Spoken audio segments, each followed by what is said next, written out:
ishte në maternitetin e Korçës. Atje ka lindur vajzë, edhe mbas lindjes vdiq. Ne ishim 5 motra, jetonim në shtëpi dhe babin, e kishim me babain gjallë. E morën mamin, u morën me qestjen e mamit, e varrosën. Vajti babi që të merrte fëmijën. Kur vajti babi atje, ata i thanë që fëmia ka vdekur. Në momente shumë të trishtuara.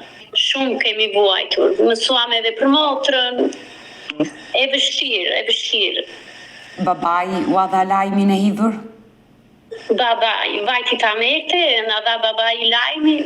Një babai që na punonte natë e ditë për të na rritur ne, me 5 motra, punuam edhe ne, lamë shkollat e mesme, hyrëm në punë,